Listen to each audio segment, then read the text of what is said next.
Come join Kyle, John, and David as they go through what's on the playlist. Find out what's everyone's favourite at Chicken Soup for the Soul Entertainment. We have a few segments, to be honest.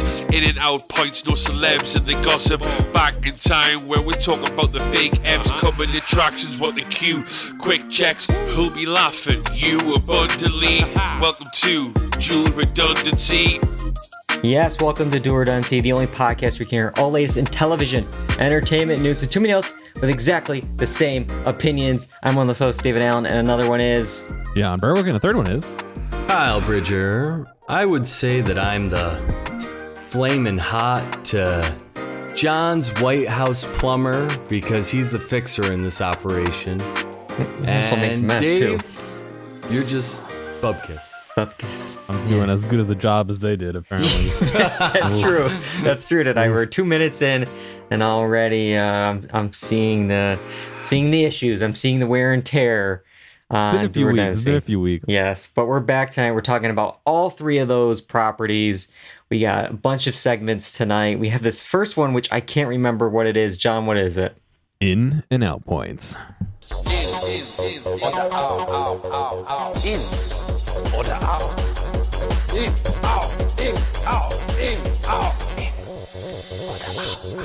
Yes, it is in and out points.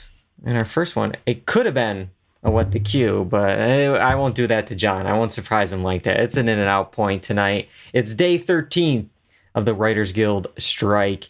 And we discussed last week in our kind of brainstorm session when we came up with the new DR film, The Space Club, which is taking the internet by storm, that one of the issues that the WGA really wants rules and terms about is AI, artificial intelligence. And that's just not just the writers, but also the other guilds as well. The DGA, the Directors Guild, SAG-AFTRA, the Screen Actors Guild. They're just two of the other guilds with potential to strike in the coming months. And the latter branch, the SAG Guild here, is flagging contracts for individual jobs in which studios appear to use their voices to generate new performances. I believe Kyle sent me this story this week, and I saw that a recent Netflix contract went a bit viral when it sought to grant the company free use of simulation of an actor's voice, quote, by all technologies and processes now known or hereafter developed throughout the universe and in perpetuity. So in other words, we own you. I like how they specified throughout the universe, like some aliens are gonna come bring like, oh, you can clone a vocal box here, and it's like, oh, it wasn't built on this earth. You can't use it. Like, you got check your contract. Yeah, anything that we know now or developed anytime after, on Earth, in the universe, in perpetuity, forever, and all of time, we own it. No other dimensions, though. You're safe from that. Any multiverses? Could we? If it's okay in Earth 22, I don't know. And hire your multiverse to be your voice actor for this. This. Oh my God! I mean, this is pretty much the language. It reminds me of the Nathan For You skit when he's like, it's like, yeah, we own your voice, photograph, DNA for cloning purposes. Like, it's like, oh, you want to sign up? I guess. Like, I have to, but. Yeah, what do you think that what Netflix is doing here, Kyle? I mean, I don't think any sane agent would ever sign for an agreement like that, but I don't know if they're, I don't know if this is a contract for like the main players or even like background actors or secondary actors. Maybe they would sign something like that just because they want a job or whatever. But I don't think any agent would actually sign a contract like this because it just takes all their likeness away from them. They lose ownership of themselves. And then the minute that AI is out there, it's out there. There's no coming back from it. You know what I mean? So, yeah, we might be in trouble too. I mean, with the amount of our voices out on the internet, we might be out of a job. AI is going to do an episode of Dual Redundancy without us. I think. Oh my God. Don't cut to, hey, John's got it on speed dial right here. We've got an episode.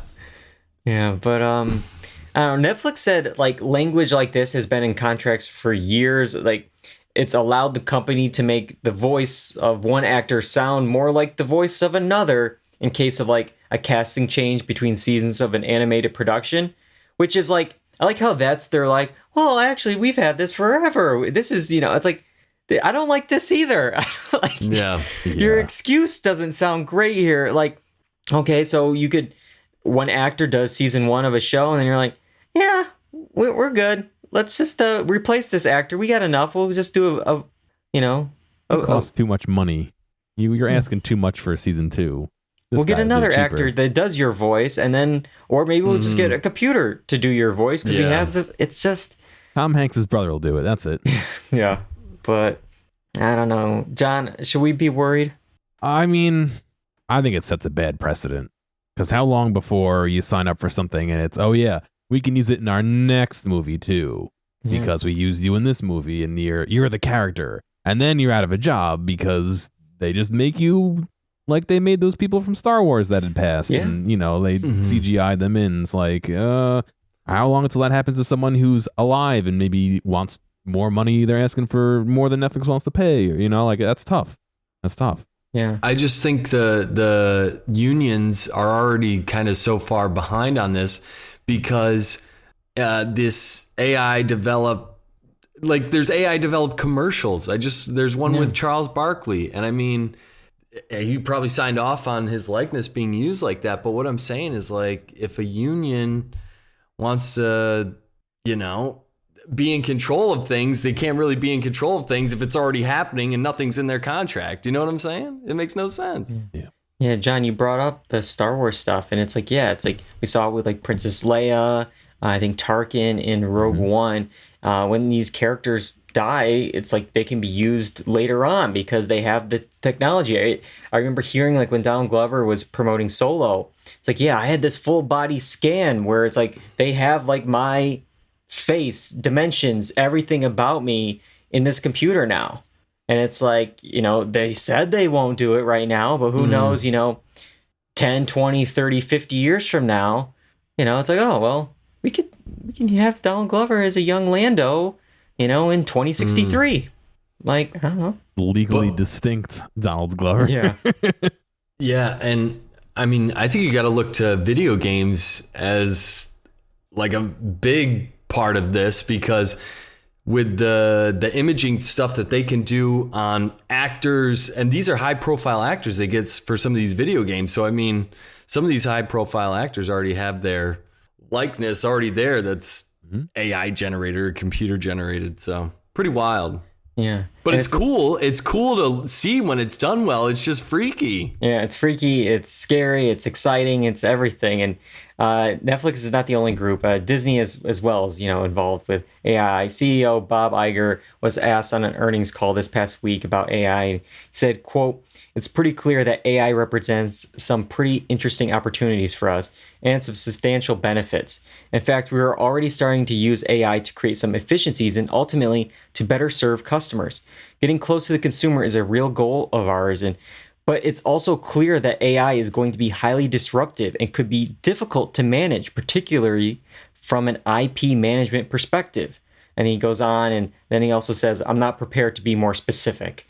Yeah, I like how this is like interesting. It's like, oh yeah, like this could be really beneficial to us. A lot of efficiencies. It could really help us, but it's going to be causing some problems with our IP. We don't want our IP out there. It's like, oh, wait a minute. It's good for this aspect, but not for this aspect. Yeah. Well, if they can figure out how to monetize the IP in this artificial universe, then they'll be all for it. Yeah. But until that time, they're not going to be rushing to it, I don't think. Yeah, well, maybe Netflix is doing all this because they need a little bit more money, because Netflix lost an old income stream this past month. We're going to say goodbye to the DVDs. Netflix tweeted out, "After an incredible 25-year run, we've decided to wind down DVD.com later this year. To everyone who ever added a DVD to their queue or waited by the mailbox for a red envelope to arrive, thank you." First, like, good for them to claim DVD.com. Like, that's a get. To be able to get DVD.com. Second, John, do you know they were still doing this? every once in a while I heard that they're still doing it. I was like, oh, that's weird. But yeah, it's one of those things that it's surprising that they would still do it. But there's still a red box in my shop, right? There's still it's out there. There's still people who do that stuff. So I'm not surprised they're closing it, but I can also see where there may be a want for it, Yeah, I mean, what like a genius idea this was years ago. I mean, because it's literally an envelope with, you could have just put a 43-cent stamp on it, and it's like, oh, there it goes. Yep. You just had to buy the DVDs, and once they kind of pretty much closed out Blockbuster, it's like, well, we got the DVDs now. Yeah. And I guess it was like for folks probably with like, the bad internet connections, out there. But it is a little worrisome because it is like another nail in that physical media coffin, where it's like now we're really at the whim of studios and their streaming license deals. Like, oh, I want to watch this classic movie. It's like, well, it's not streaming anywhere. You can't have it. It's like, well, you can maybe have gotten the DVD somewhere, an old copy of it somewhere, but nope. It's like if it's something with Warner Brothers Discovery, it's like, well, if something isn't playing that well on streaming, we'll just take it off the service. Yeah, and then it's gone. Yeah, you don't have it anymore. That's what's annoying, is that they're taking the content away, and then they'll hit you with we just added these, but we actually took off a bunch of content. Yeah. It's like the Disney Vault's going to come back. We're not going to see. We're going to get to that. That's a little tease. Yeah. We're going to get to that in a second. Yeah, we're not going to see some of these movies for a little while unless we want to pay for them. And then we don't even have the physical copies. So do we really own it? It's like, it's all just a Fugazi. Yeah. Matthew McConaughey Fugazi. Because I think we've talked about it on an old in and out point where it's like, okay, maybe it's like you went on Amazon, you bought it, Apple, whatever, Apple TV, you bought the movie. You might not own that. It's in this cloud. It's not really there. They could at any point take it, even though you paid for it. They could easily take it, but it's really hard to take away a DVD that's like in your home. I guess I wonder if Netflix is going to be selling some of these, or maybe you just don't return the envelopes and they'll be like, whatever. We're winding this down. You can keep the copy of Mr. Megorium's Wonder Emporium. It's okay. It's okay. I know, is it Gamefly? I think it's a similar service to Netflix's DVD where they send you a disc and you send it back. Yeah. Every once in a while has a sale where they just sell discs and you could buy used games. So maybe, maybe Netflix will take the same route and just liquidate what they can and say, thanks, bye. Yeah. Do we know any numbers on how it was still doing? I don't have anything. Yeah, because they wouldn't tell us anyways. Yeah. They're actually 1 billion minutes worth. It's like, okay. They always make up some 30 billion thousand seconds. It's like, oh wow, that sounds really good. We estimate each person views the disc 40 times before they mail it back to us. Yeah. So that's yeah. Our discs travel like throughout all these different states. 1 second, it's oh my god, like they're just making up numbers. But well, I don't know. We're going from one service to two others that may be sort of turning into one. We're going to talk about Disney Plus. Disney Plus, they lost another 4 million subscribers in the first 3 months of 2023, marking the streamer's second consecutive quarterly drop after its first ever decline. So Disney is now rethinking a lot of their streaming strategy. The biggest news, Hulu content will be introduced on Disney Plus later this year in a one-app experience. And that's all we know so far. So it doesn't sound like they're fully combining yet. A lot of people, on the internet, you sound like, oh, Disney Plus Hulu, they're going to be one app. Not necessarily yet. We'll get to why in a second. But it's going to be in this one app experience. Maybe it's like that Paramount Plus with Showtime. Showtime is in the app, and then eventually it's just Paramount Plus without Showtime, but with Showtime content. Yeah. And the price is definitely going to go up on this the minute that happens. Oh no, definitely not. It's going to either stay the same or maybe they'll make it even lower for us, right? Yeah, I'm sure. Yeah. I'm sure they would, because they love us. Yeah, but it's just like if you're a Disney Plus subscriber but not a Hulu subscriber, and then your price goes up because of Hulu, it's like, wait, I didn't want this content anyways. This is a problem with YouTube TV that we've been having, So it's just. Well, yeah, I mean, and Warner Brothers Discovery is doing the backwards version of this, which we've kind of talked about. Like Disney Plus or Discovery Plus is separate from HBO Max and the Discovery Plus mega app that they're making. Yeah. So you can still get, Discovery Plus on its own, because they were so worried, well, we don't want to force the Discovery Plus folks to pay for content that they don't want. It's like, well, what about the HBO Max folks? Like, I don't want to pay for Discovery Plus. Too bad. You're getting it. It's like, you don't want to piss them off, but you want to, it's okay to piss them off. And here it's like with the Disney Plus and Hulu thing, it's like, well, yeah, eventually they're going to be combined, but it's like, there might be folks where it's like for me, I have Hulu. I don't need Disney Plus. And it's like, well, you're getting it. It's like, okay, I guess. But at least right now, it's like this one app experience. So it sounds like you could still get the other things instead of like this. It's like a different kind of bundling that they're all going to be integrated in there. And I guess like the pros of that, it's like, well, yeah, you can purchase what you want and need, at least at the moment. And it gives them like these like multiple revenue streams where it's like, yeah, people can buy Disney Plus, people could buy Hulu. And it's like, instead of forcing them to spend $20, like maybe somebody's more apt to spend $10 on this one or $5 on that one, and you're still making some money at least, instead of not getting anything for the $20 service. But yeah, it's the main reason, at least right now, is that Disney Plus can't gobble up Hulu is because Disney doesn't actually own Hulu. While Hulu is a tile star in international markets on Disney Plus, here, domestically, NBC Universal still owns about a third of Hulu. They still have a stake in Hulu. It used to be Disney, 20th Century Fox, NBC Universal, but then when they all had like pretty much a third of it, but then with the Disney Fox deal, they took that. So they have 2/3, but they don't have the other third. So for a while, it's like, well, what is Disney Plus going to do, or what's Disney going to do? Are they going to sell their $9.2 billion. Actually, that's Comcast's stake. Were they going to buy Comcast's $9.2 billion stake in Hulu? Or were they going to just sell their 2/3 to NBC and then they could make it some Hulu Peacock amalgamation? But it sounds like, at least with this, we're leaning towards Disney Plus is going to be buying Hulu. Is that what you see as well, Kyle? I mean, I just think it's wild that Disney is going to own so much, because I remember when you were just explaining all that, they own Fox and all that stuff. So it's just them dominating the market some more. So that's scary to me. But I mean, it's two behemoths anyway. So it's like, what's the point? But I wonder how the 2/3, 1/3 works in terms of content. Does that mean that prioritizes Disney's content or Disney Fox content more than NBC Universal? I wonder if NBC Universal even sees any benefit from the partnership. I don't know. Maybe it's worth their while to have less Disney content, so people want to buy Disney Plus more. Like, And we're starting to really see like stuff that would have been just Hulu. Like even the trailer, which we'll talk about in a little bit, that was going to be just Hulu, because it was like, I think originally a 20th Century Fox thing, but it was going to be Hulu. But now it's also going to be on Disney Plus at the same time. Like it's going to be on both services.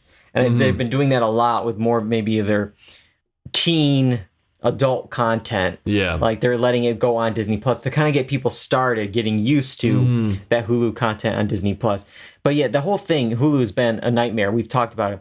FX on Hulu, but there's also the FX Tile, which is on Hulu, but it's not an FX on Hulu program. This is an FX program that is on Hulu. It's just madness. And so maybe eventually, I mean, I could see the benefits of this, for some folks where it's like, okay, it's a one-stop shop. It's like you got Disney Plus for the kids, you got Hulu maybe for yourself, eventually the ESPN Plus, you got sports in there. It's like, that's all you need. You got this one service, but as we've talked about, sometimes when you have a giant thing that's controlling so much, they can jack that price up and it's like, it's not so good anymore. But jack the price up and you're getting just whatever content they want to do. It's if there's no competition, there's nothing to kind of go against whatever content they're putting out. And I don't mean that politically. I mean that just in general, overall. It's so. Yeah.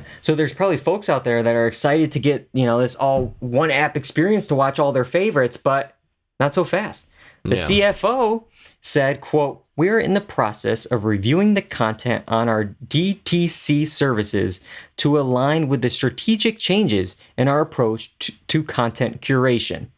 All that being said, in other words, they're pulling a Warner Brothers Discovery, they're yanking content off of their streaming services, maybe possibly licensing out. You can get some extra cash flow, you can license it out to whatever other service, Netflix, Peacock, whatever you want. Or maybe they're just avoiding paying the residuals to the cast and crew. It's like, okay, well, this is a low performer, we just won't show it. And that would be another talking point leading to a possible SAG strike, because of that stuff too. That's a big deal. Yeah. And you kind of mentioned it earlier, Kyle. This is the 21st century version of the Disney Vault marketing tactic. Back in the day, it's like, oh, you want this VHS copy of Aladdin? Well, you better get it now because it's going in the Disney Vault and you won't be able to get it. And then, 10, 12 years later, oh, the vault is open. Aladdin, you can now buy it. It's just like, oh, I better buy it before it's gone again.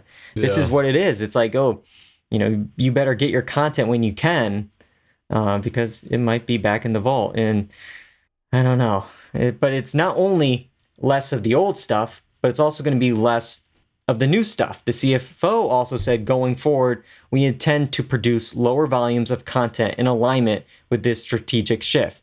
And Bob Iger, the CEO, also said, getting more surgical about what we make.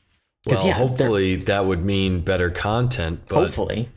And just video effects wise and all that stuff. Like, people think it's kind of a joke. Yeah.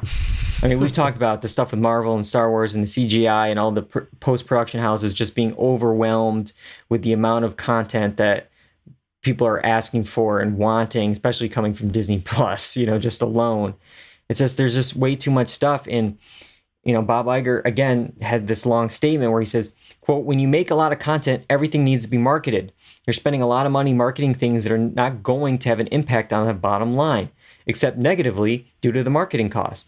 But we were spreading our marketing costs so thin that we were not allocating enough money to even market them when they came onto the service. Coming up, Avatar, Little Mermaid, Guardians of the Galaxy, where we actually believe we have an opportunity to lean into those more, put the right marketing dollars against it, allocate more basically away from programming that was not driving any subs at all. So it's like, forget the little shows, we didn't have any faith in, but let's put all of our money and resources behind IP, Avatar, Little Mermaid, Guardians of the Galaxy. We're going to market the hell out of this. It's just like, great. But then you had it just sucks because it's like of course it sucks. You had surprise hits like even last year. Nobody thought of anything about the bear. The way they released it was just like a thrown up, but it built. It become this whole thing, and now it's like not only is it critically acclaimed, possibly going to be winning Emmys, but it's like it's a huge show. Yeah, but that would not have been even on the radar. This would have been, the budget on the bear would have been the catering cost for the Mandalorian season 4. Like, yeah. Well, it shows that people do like interesting, unique content. But it's hard to come by. I feel like a lot of stuff is being made, but not a lot of it's really good where I want or need to watch it week in and week out. Unless that's not your model and you dump it on me all at once and I feel overwhelmed and then I'm like, I'm never going to start this. Yeah. It's just, I like the idea of at least some curation. Like, all right, don't just drop everything at once with just seeing what sticks, throwing it up at the wall and seeing what sticks. But like, I'm worried that we're not going to get anything original as we saw even today. We talked about it before we got on that okay, what are, Showtime's new series? We joked about millions, billions, trillions, which are all real. But it's like, oh, we're also going to add more Nurse Jackie and Weeds. It's like, okay, is there not one single original idea anymore? Nope. We're going to just go on to these shows that just have a name, just have IP based around it. And it's just, oh my God, okay. Yeah. But, all right. And it's funny about a show like Weeds where it went downhill. Like everyone agrees it went downhill. And then the Dexter, it's like, they're known Showtime, properties, Homeland. and they were good for a time, but then it got bad, and now you're gonna do a reboot thinking that's gonna save it or be better, and it's just like, well, haven't we seen? It's kind of not great anymore. Yeah, well, talking a lot about Disney Plus. We're talking a lot about IP, and I guess this is sort of IP. It's the next movie that we're going to be seeing on Hulu and on Disney Plus. In order to talk about it, let's go to some coming attractions. Here are some exciting coming attractions. I gotta say, Dave, before you start, you faked me out on that so hard. I was like, wait, we're going back? And then I was what? Oh my God. I gotta do it now? We are going back in time. I'm not sure what year it is, but we're going to be talking about Flamin Hot. It's going to be dropping on June 9th on Hulu and Disney Plus. And this is based on the memoir, A Boy, a Burrito, and a Cookie, From Janitor to Executive. And this film is directed by Eva Longoria, and it tells the story of a janitor at Frito-Lay who claims to have invented Flamin Hot Cheetos. Okay, so we saw the trailer. That's all we got. That's all we're basing this on.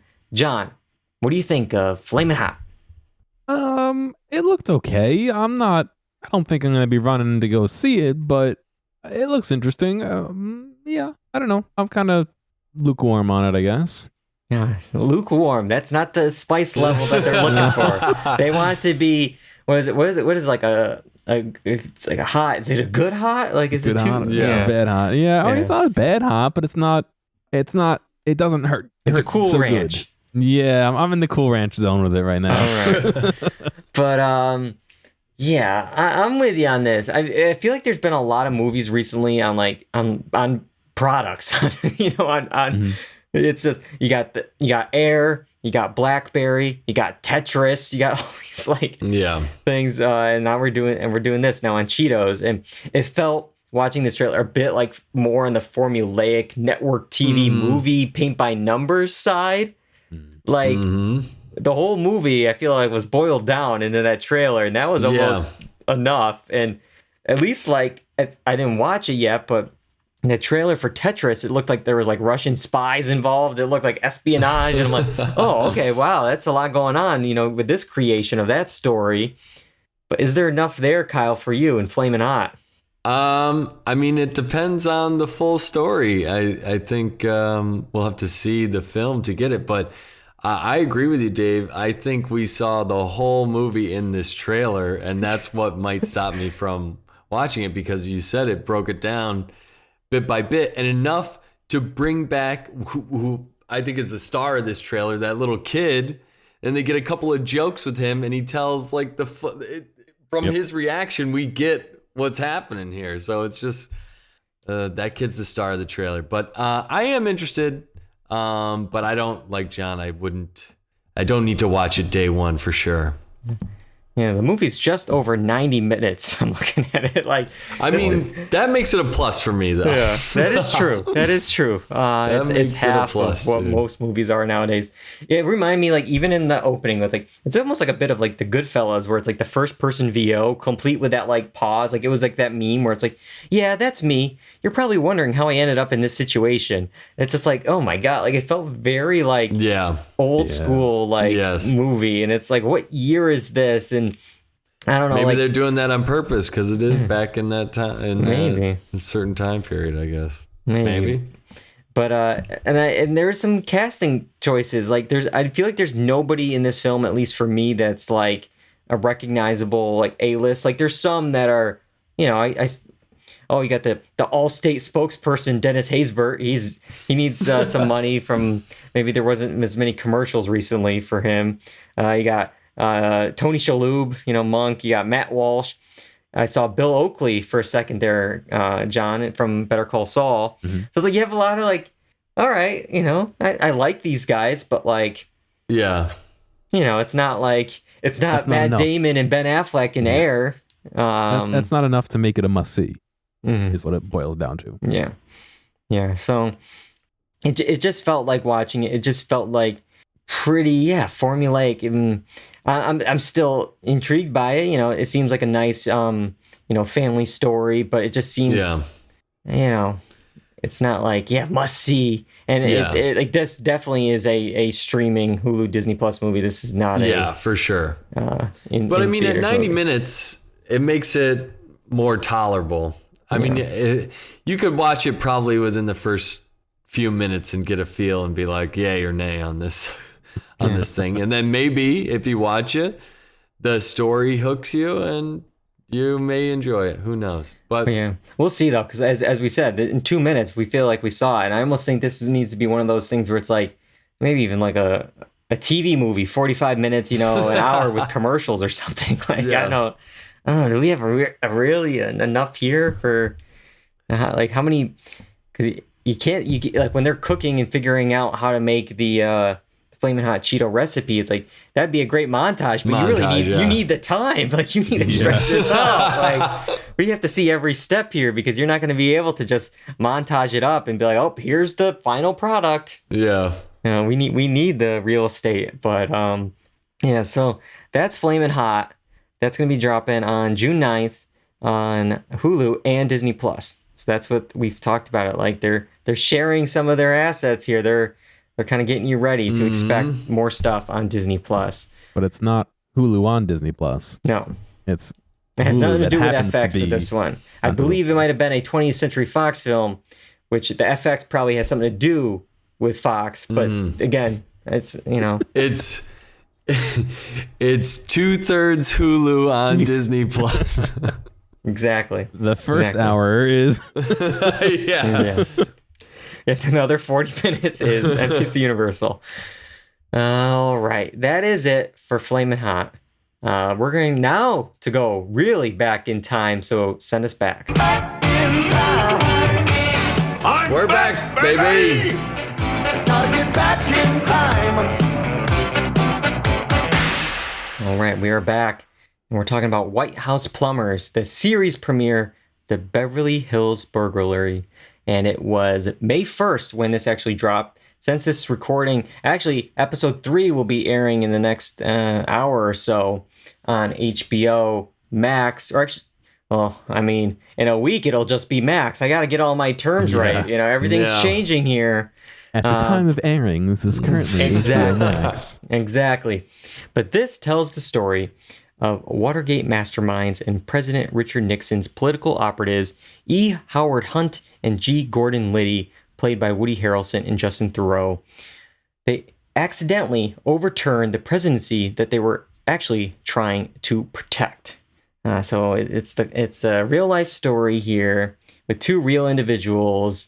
All right, a lot to break down. I have some thoughts, but I want to start off with John. John, what did you think of White House Plumbers?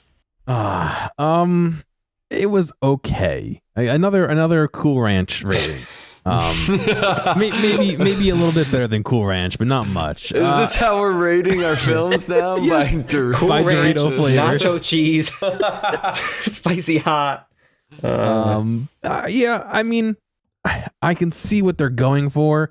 They're trying to make it like they're bumbling idiots, a little bit more of a humorous take on it, rather than a like American story, whatever that series was, where it's like all serious. Like this is trying to be a little bit more, aloof with it, but it didn't. A lot of it, not that it didn't land, because it was funny, but it wasn't funny in a way that got me like into it. It was just funny, like cool. Like it didn't go anywhere, and I know we're gonna talk about it, but considering the cast they have, it didn't pack any punch, unfortunately. So I could see it be something where if it was on, I probably wouldn't turn it off, but I'm not seeking it out, Yeah.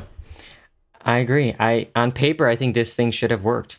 HBO, Harrelson, Theroux, and a White House satire directed by not only a Seinfeld writer, but the Veep showrunner, David Mandel. It's like, okay, Washington politics, satire, supporting players. You got Gary Cole, Toby Huss, Ike Barinholtz, Rich Sommer. Like, there's so many folks in this thing. And it's like, well, maybe it was too many cooks or too many plumbers. It was just too many people, too many different things clashing against each other, because it didn't work for me either. And I know, Kyle, before we get on and we text what we're covering each week. It's like, oh, I'm only going to be able to get to one episode. I could have gotten to another episode. I didn't want to.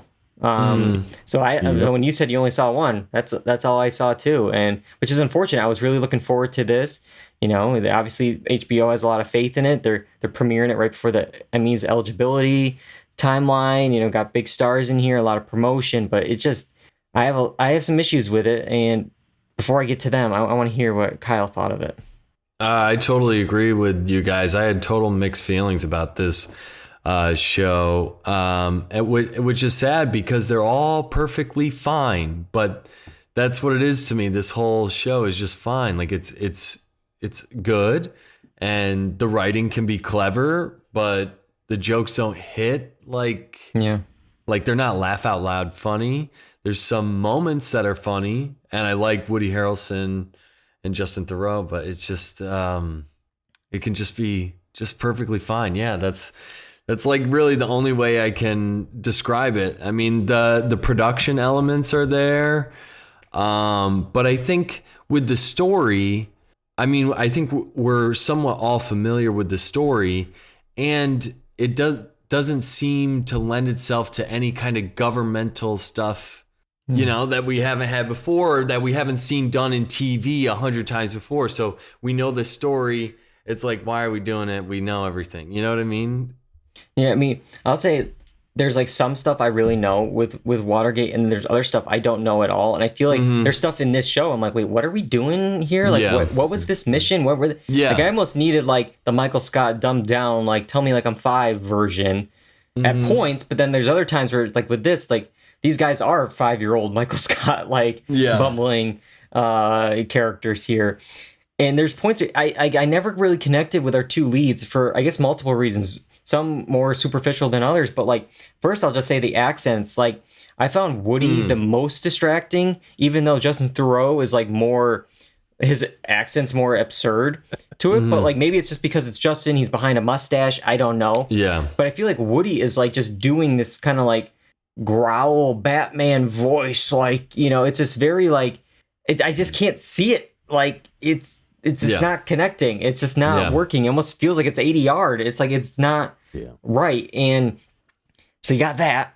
And then also I feel like it's like the joke's on them, which is fine, but they seem to be these bumbling idiots, but everyone in front of and behind the camera is going out of their way to show that. And it's like, I don't need like this humanizing backstory, but I do need a little bit of their psyche, a little bit of their reasoning. Give me at least why do they feel the need to do this? Like, it just feels like they're these one-dimensional clowns, and I can't attach to that because I don't have any, like, what's their real motivation, drive? Like, I'm having a hard time attaching to that, and maybe it's fine for like a movie, but like for an hour each week for 5 total hours, it's exhausting to just be like, haha, clowns, haha, clowns. These are bumbling, haha. Like, I need a little bit more to actually care about the characters. But and I feel like they try to have some like human elements with, I'm thinking of Lena Headey and Woody Harrelson after the dinner, after the absurd dinner. We'll talk about that. Yeah, I think they tried to humanize him with those moments, but I can agree that the characters are a little one note. I probably put that to the first episode, and they want to get across how much of a bumbling idiots these guys are. I don't know. That's my only justification for it, possibly. It's fine. They might actually be this, bumbling, but it's like, it's like we're looking at it, from years later with, probably, I know David Mandel, I believe, probably very like liberal and, like has a lot to say, with certain groups. And it's just like, yeah, we're going to really make fun of these two, folks on the opposing side. And it's just like, okay, like I just needed a little bit more. And some of the jokes, I felt like there was too much of like repetition of the same type of jokes, where there was like multiple times we got the joke of like, they can't hear each other, whether it was first like with the walkie-talkies, come again, and then it's like with the Hitler record at dinner. Yeah. Where it's like, can you turn it down? What? Down. Yeah. What? It's like, this feels like that joke from I Love Lucy, like in that we're still doing it multiple times in 2023 in one episode. I don't know. That was too much for me. But any actual funny moments to you guys? Anything that stand out that was like a funny little aside you want to bring up? Stunned silence. Yeah, I'm trying to think offhand because you kind of put me on the spot. I had two, and you can think of it while I'm going through them. One, I thought the opening card was humorous, where it's like, the names of which were not changed to protect the innocent. Yeah. And then it's like, because they were all found guilty. Like, I was like, okay, that's a funny little, joke with all those disclaimer cards at the beginning. But then I think the best moment was when, I guess, our heroes got to be a little bit smart over even a dumber group of associates when they're talking about their raid on an office building, and he scattered pills everywhere to make it look like druggies, funny. raided the place. And it's like, well, why would these drug addicts bring their own drugs to a spot looking for drugs and then leave said drugs at the scene? It's like, oh yeah, I guess you're right. Like, so like that was a moment where it's like we actually had our protagonist be like, yeah, you guys are dumb. Like, we saw them be at least a little smart for a second, and I think that like what helped it, because if they had a little bit of brains in this situation, but I just can't believe. I'm just thinking back to some of the scenes that they had. Rich Sommer, I think, is the guy's name. But he was there for like half a second. And next thing you know, he's kicked out. And it's like, wait, what is happening? So they got him for like a day player just to come in for I guess everyone wanted to work on this. It's the HBO show from, the directed by the guy from Veep. And you got Just Throw, Woody Harrelson. It's like, oh, this is going to be something. Watergate. Here come the awards. And, Yeah. But I will nitpick one more thing. Maybe John will pick this up. I was distracted by, there was multiple needle drops of the same song. A couple times. They used the same song. I was like, you guys don't have a budget for your soundtrack? Are you going back to the same songs in the same episode? But one of the songs was Crystal Blue Persuasion. They played it twice. And I'm like, that's Breaking Bad. Yeah. It's like, you can use other songs, but it's like that song that I feel like is synonymous with Breaking Bad. It's way too soon to be doing that. Like, so to use it twice in one episode, little much, guys. But that's just my nitpick of a complaint. But all right, they would say you're Breaking Bad homers. They love it too much. Yeah. But any other thoughts on White House Plumbers before we wrap it up? I mean, the fact that I can't even remember any memorable, funny moments from it is just sums it up for me. It's just okay. It's just okay. And you just watched it. I watched it like 2 weeks ago, and yeah. I watched it 3 hours ago, and I can't think of anything. Wow. So it sounds like we're all out on White House Plumbers. Yeah. We're not going to be continuing that on HBO Max, whatever it is at this point. But we do have a few things that we're watching, possibly enjoying, and we'll briefly talk about them in Quick Checks. Quick check. All right, and I'm going to actually start tonight because we're going from the White House of the what is it, the 50s, 60s, 70s? I can't remember the exact date of Watergate on the podcast. And we're going to 1999 to 2006 because I'm talking about The West Wing. I recently finished all 154 episodes of The West Wing, which aired on NBC back in the day. And when I started this, a few years ago, it started like during the tail end of the Trump presidency. So it was kind of really weird watching this. And it was kind of hard to get into for a little bit because it's a very optimistic, feel-good world that they created. We're going to do the world good with the politics that we are doing. And it's like, oh man, what dream world are we in? Yeah. What sci-fi fantasy show is this? Yeah. But you're watching it, and like every huge cliffhanger scandal that they had on the show, I'm like, yeah, that's a Tuesday. That's a Tuesday morning in 2019. Like, big deal. Like, who cares? Yeah, we've seen this before. Yeah. But I mean, at the end of the day, I'm joking. The show is still one of the best written network series of all time. It has the Emmy Awards to prove it. And the first 4 seasons are just are really strong. I mean, Aaron Sorkin's at the helm. He's just delivering, you know, episode after episode.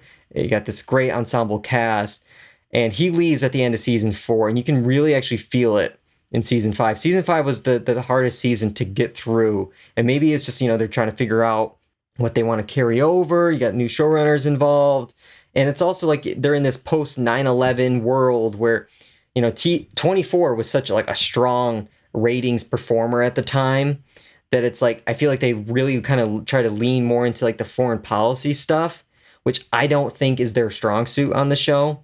Like I think the show really excelled when it was the dialogue, it was in the West Wing, but like all the stuff when they were in like the Situation Room, it's like I kind of zoned out. It's just it didn't help that most of the time you didn't see any of the action because it's well, it's just on the screen because we don't have like the budget or whatever for it. And so it's like, I feel like that didn't work. But when it was like domestic issues at home, it's like, okay, I could really latch on to this and really get involved. And the last 2 seasons, season 6 and 7, I think it really turned back around, especially, I guess it's a slight spoiler, but if you kind of do the math of how the show starts and the years of the show, it's about an election storyline. And the show brought in 2 huge charismatic stars that at points you're kind of, I'm kind of fine if either of these guys win. Like, both are viable candidates. They're both so great. I would take either one in 2023. One of which actually was very like eerily like pre-Obama, before Obama ran, you know, because it was in, I guess, 2005, 2006. So there was a lot of overlap with slogans and like just character. It was kind of weird watching it. But these seasons really leaned into one of my favorite characters, Bradley Whitford, his character of Josh Lyman.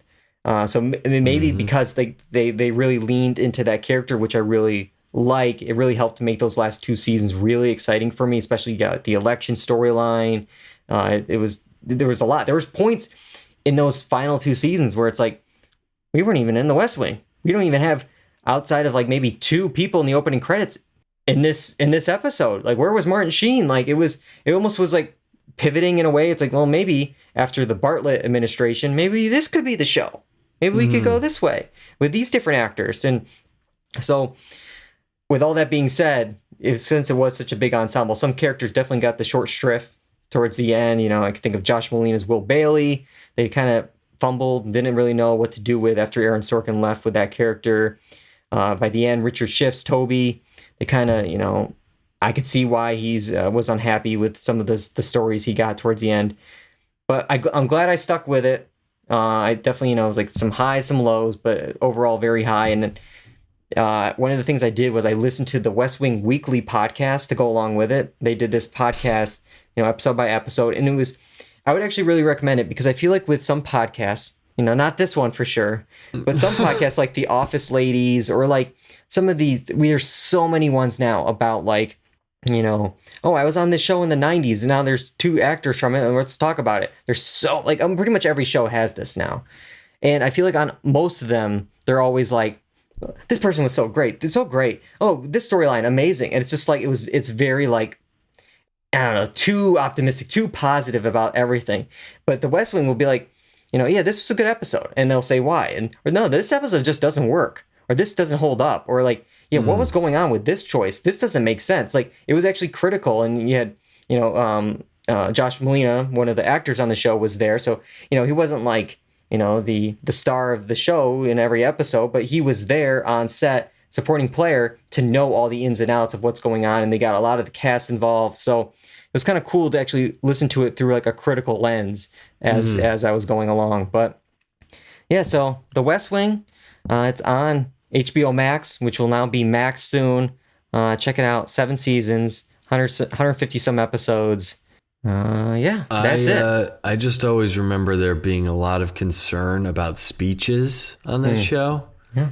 Everyone's like always worried about a speech, and it's like, oh, we gotta rewrite this speech. I'm like, who cares about this speech? Yeah, to say they did 1 episode, which it's interesting, like looking back on it, but like some stuff worked, other stuff like I wish they did it a little differently. But they did 1 episode that was a debate episode, and it was actually done live. So like it was like a live debate. Okay. But like it's interesting because in that episode, it literally was the two new characters on the show, but they're still A-list, talent. Yeah. But it's like none of the other actors were there, and it's like, I wish that we could have had them in during commercial breaks or something, having a little powwow and stuff. But it was kind of cool, like it was a live debate, it was a play. That's cool. But, yeah. So. But also, I don't remember the exact seasons, but I think Aaron Sorkin wrote like an entire season of West Wing, and I think Sports Night was the other show at the same exact time. It's insane. I mean, not only to do because they weren't like that 10 much work. Episode seasons. They No, were like they're 24 episode seasons. Yeah, the scripts were always like late. They were always like, it was just chaos. And I think there was, I don't know for sure the timing of things, but there was a lot of stuff going on in Aaron Sorkin's life to power through these scripts. Yeah. And I thought you said powder through. Yeah, well, I see what you did there. But there was, but he delivered. He really delivered with some great stuff. So yeah. All right. Well, that show was on NBC, but your show, Kyle, is on NBC's Peacock. What a transition. What would this character be on the West Wing? Let's talk about Bupkis. Okay. So I watched the first episode, and of course we start off with him VR, jerking, masturbating to VR porn, and then his mom comes in and you do the rest of the math on that one. But that's how we start off, and I'm like, really? Okay. That was a very innocent description of what happened. I'm trying to keep it PG-13, man. Think of the worst thing that could happen in that scenario. That's pretty much what happened. Hey, at the rate this is going, this may end up on Disney Plus, so let's keep it PG-13. So, we later meet Joe Pesci, who is Pete's grandfather, and it's all based on kind of Pete's life, but certain facts and stuff have probably been changed or whatever. And so we get this this thing where they need to create a good time for his grandfather because they need some boy time together, basically. So Pete thinks that he wants to hire a prostitute or do something nice, so he hires a prostitute. But then Pesci brings his brother along, and then who's Brad Garrett, and Brad Garrett ends up in the room with the prostitute. What's the age difference on Pesci and Brad Garrett? I don't know. But so Brad Garrett's in with the prostitute, and I saved the quote because I couldn't believe it. It said, Pete needed to provide the thrust for Brad Garrett because of his hip dysplasia. So wait a minute, do you guys end up watching all of Jury Duty? No. Yes. I was gonna all say that was available. Was some of the what is it? The soaking? Is this what we're going with? This was James Marsden. It was jumping on the bed.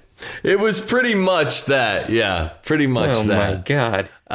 And so it was a little over the top. But I will say, I know John watched the first episode. Do you want to go? I watched the second episode, so I'll add on to John. No, I don't want to say too much because you're a quick check, but yeah, I put it in chat earlier. I was the opposite of impressed. It did not do well for me. Between him leaving fluids on his parent and assisting his uncle in relations with a prostitute, didn't do much for me. It sounds like, I didn't end up seeing it. Is this just like pilot episode, gross shock stuff to, be like, Possibly. oh, look at us, look at what we're doing. Possibly. But I will say in the second episode, because there's an edit at the end of the first episode that was really funny. And I was like, okay, I'll continue. I'll watch one more. And the second episode actually has a lot more heart to it. And And Bobby a show. Yeah. You explained the I first know, episode it's to wild, me. but it The episode actually 2 has a lot of heart. Yeah, 'cause Feel good.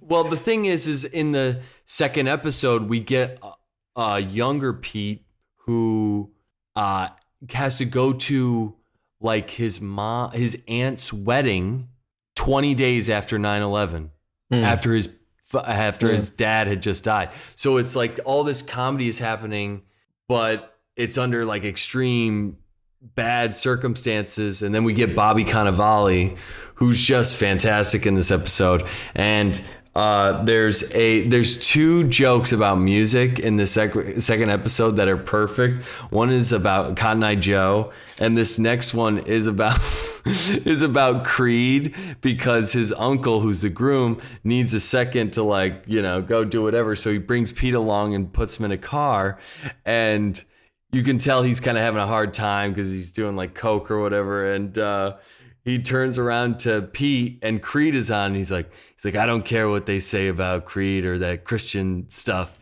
but man, this song still bangs, or something like that. And it's just like, it's like a perfect line.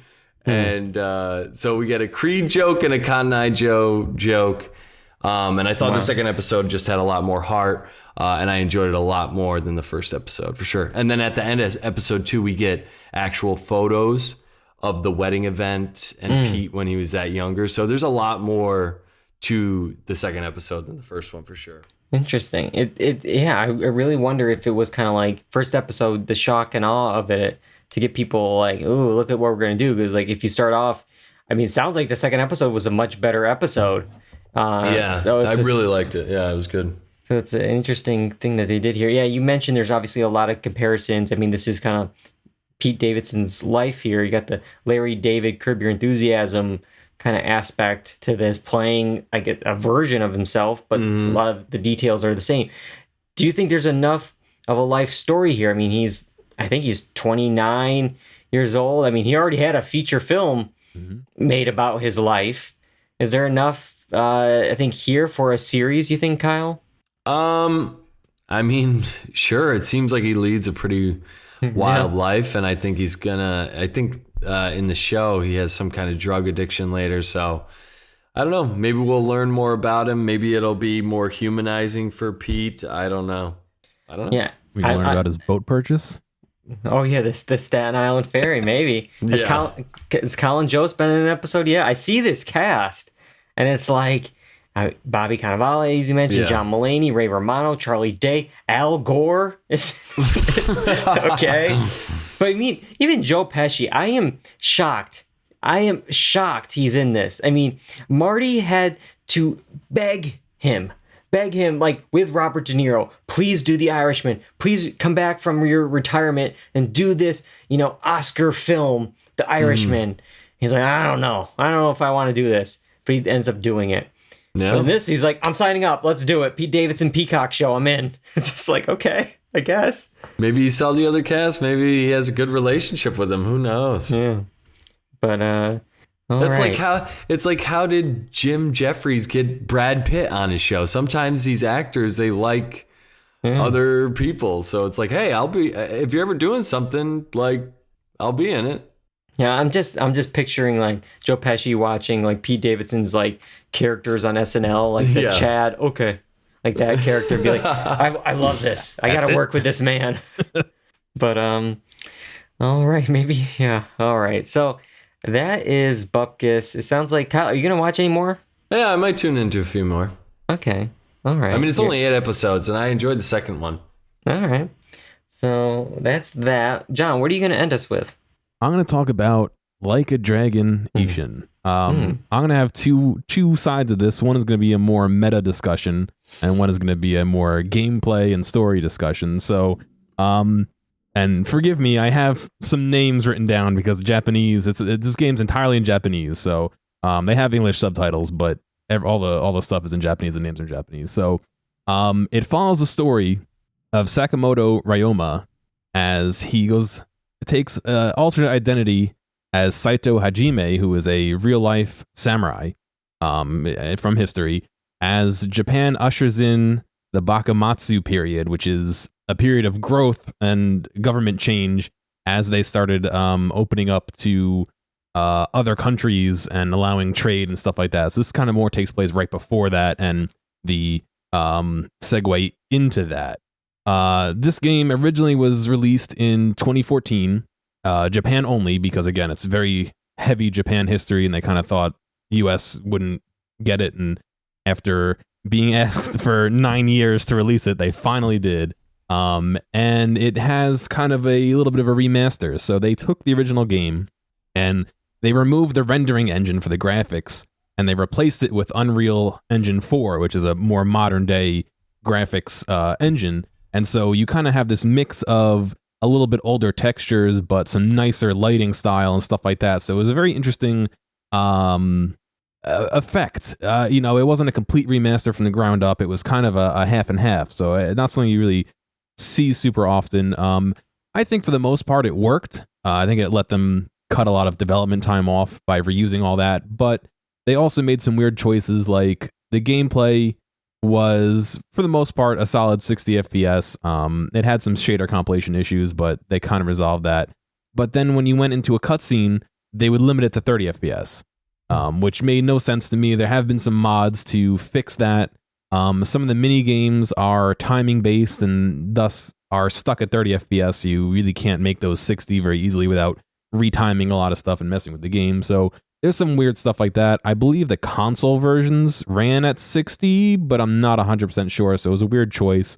They also... Really noticeable? It is, actually. I mean, my monitor is 144 hertz refresh is what I usually try and play stuff at. Mm-hmm. So the reduction down to 60 I can notice, but then even further down to 30. Yeah. And it wasn't a consistent 30. It was a kind of the frame pacing, which is a separate metric from... It's always weird when they like jump between frame rates, because as we complain about in Avatar 2 of just like... You could tell like when they jump around, it's just it throws you off before you get used to it. 100% tell when they swapped from like cutscenes that were capped at 30, and sometimes the lead up into a cutscene where you're not controlling the character, but it's still like a beginning of a cutscene would still be 60. So you'd be going, and then all of a sudden you'd kind of have the brakes put on you, and you go back to 30. Again, have been some mods that fixed that on PC, so that's nice. I kind of started doing that maybe halfway through the game once I was brought to my attention, but so that all was kind of a little unfortunate. Historically, the Like a Dragon, formerly Yakuza games, would be done in their in-house engine, the Dragon engine, but they decided to try Unreal, partially because of some staffing changes and partially because they wanted to do a remaster of an older game, and the Dragon engine is really good at having like dark, reflective, nighttime, wet cityscapes in the rain and stuff. And a lot of Ishin takes place in open air, like daytime markets and stuff like that. So it kind of made sense for them to change the rendering engines. Onto the story side, it's a classic Like a Dragon or a Yakuza story where there's a lot of intrigue and mix-ups and espionage and all that. What's very interesting is the original development of this game came right after a different game, and so all the characters are the same player models from the other game. So you almost have who in the Yakuza games, the main character who you see on the screen, whose name is Kiryu, it's that same voice actor, it's the same character model, just as if they were in the previous, in ancient Japan. So it's very interesting. It's almost like those characters are playing these characters. So you have almost like this, the real life guy plays a character who plays a character. So it's very interesting. It was kind of cool to see like their personalities from the main game bleed into this, but it worked because that's how it was. The actual like gameplay and sword fighting was pretty cool. You have your choice of just using hands and fists, using samurai swords, using guns, or using what they called, I believe, Wild Dancer, which was a combo of a sword and a gun. So you would do all sorts of spins and shooting and all. It was a lot of fun. I really enjoyed the gameplay, and I'm glad that they ported it over. I mean, it's something that fans of the series have been asking for many years, and I hope there's another one that they did in feudal Japan as well that I haven't ported over, because there's two of them, and I'm hoping that they see the success of this and say, all right, we'll do the other one too, but we'll see. All right. So, and what's this on again? What console? You can do this on any of the current gen PlayStation, Xbox, PC, Steam Deck. It's all certified and ready for the Steam Deck. So any of those, worth picking up. It usually goes on sale for a pretty good price at this point since it's been out for a few months. So if you're a fan of Yakuza, it's definitely worth checking out. All right. So that's it. That's all of our quick checks this week. Our next show. It's going to be on Monday, May 29th. We've been doing the every other week thing. But when we come back in 2 weeks, it's a huge episode. Just pretty much 2 topics, 2 shows. That's all we're going to be doing. The series finales of both Succession and Barry on Max. It will be Max by then, for sure, at that point. Not HBO Max, but Max. We've discussed the season 4 premiere and Connor's wedding episode of Succession. We've done the first half of Barry, so you can listen to those in our off week next week. But then we're breaking it down, the full final season, the full series, the finale, everything for Succession and Barry. So a big one coming up. Make sure you're following us on YouTube, Apple Podcasts, Spotify, the blog, dualredundancy.com. And again, we're going to be live on Twitch, twitch.tv/dualredundancy, 8 p.m. Eastern, Monday, May 29th for those. I want to do a quick shout out to TikTok. We're just 2 or 3 likes shy of hitting 1,000 likes over across our videos. You know, we started this TikTok thing just a few months ago, and it's been a lot of fun doing these little clips every week. We've been seeing a lot of support and a lot of views and a lot of likes. And yeah, again, you know, if you're not following us on TikTok, definitely check it out at Dual Redundancy. And we're also on Twitter and on Instagram at Dual Redundancy as well. And you can follow us there and watch these little mini clips, mini episodes that we've been putting out on TikTok and social media. I want to thank both you guys for joining me tonight, for watching all of this content. John directing the show, putting it up on Apple Podcasts and on YouTube. I couldn't do it without either of you guys.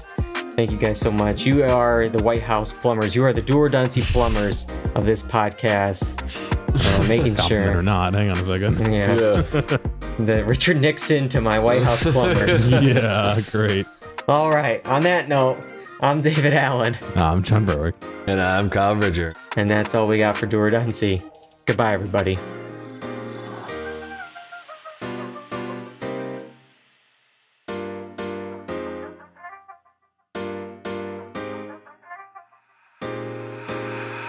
The following is an episode of Dual Redundancy, as written by ChatGPT, and voiced by Mirth.ai. The prompt was as follows: please write an example script for the entertainment podcast Dual Redundancy. Include dialogue from David, Johnny, and Kyle. Opening music plays. Welcome, ladies and gentlemen, to another exciting episode of Dual Redundancy, the podcast where we delve deep into the world of entertainment. I'm your host, David, and as always, I'm joined by my co-hosts, John and Kyle. How are you guys doing today? Hey, David. I'm doing great. Excited to talk about all the latest happenings in the entertainment industry. Absolutely, John. It's always a pleasure to be here. Let's get this show started. Transition music. All right, folks, we have a lot to cover today, so let's dive right in. First up, the much-anticipated superhero movie, Infinite Defenders, hit the theaters last week. John, have you seen it? Yes, I did, David. And let me tell you, it lived up to the hype. The action sequences were mind-blowing, and the storyline kept me on the edge of my seat. Definitely a must-watch for all superhero fans out there. That's fantastic to hear. Kyle, what about you? Did you catch Infinite Defenders? Unfortunately, I couldn't make it to the theater, but I heard great things about it. I'm planning to catch it this weekend, though can't wait to join in on the discussion next time. No worries, Kyle. We'll save a spot for you in our next episode. Now, shifting gears a bit, let's talk about the recent release of the highly anticipated fantasy novel, The Lost Kingdom. John, I know you're an avid reader. What are your thoughts on it? Oh, The Lost Kingdom is an absolute masterpiece, David. The world building is impeccable, the characters are so well developed, and the plot twists had me gasping for breath. It's easily one of my favorite reads of the year. That's high praise, John. I'll definitely be picking up a copy soon. Now, onto some exciting TV news. The hit series Revelations just premiered its latest season, and fans are going crazy. Kyle, have you been following the show? Absolutely, David. Revelations is my guilty pleasure. The new season is off to an explosive start, with unexpected alliances and shocking betrayals. I can't wait to see where the story takes us next. It's addictive. It sounds like I need to catch up on Revelations ASAP. Thanks for the heads up, Kyle. Now, before we wrap up, any other entertainment updates you guys want to share? Actually, David, I have some exciting news. A highly anticipated video game, The Legends of Eternia, is set to release next month. Early reviews have been overwhelmingly positive, praising its immersive world and groundbreaking gameplay mechanics. Gamers are in for a treat. That's fantastic, John. I'm sure our gaming audience will be thrilled to hear that. Thanks for the update. Unfortunately, that's all the time we have for today's episode of Dual Redundancy. Join us next week for more captivating discussions and analysis from the world of entertainment. Closing music plays. Thank you for tuning in, folks. And remember, keep embracing your love for all things entertainment. Stay redundant. Music fades out.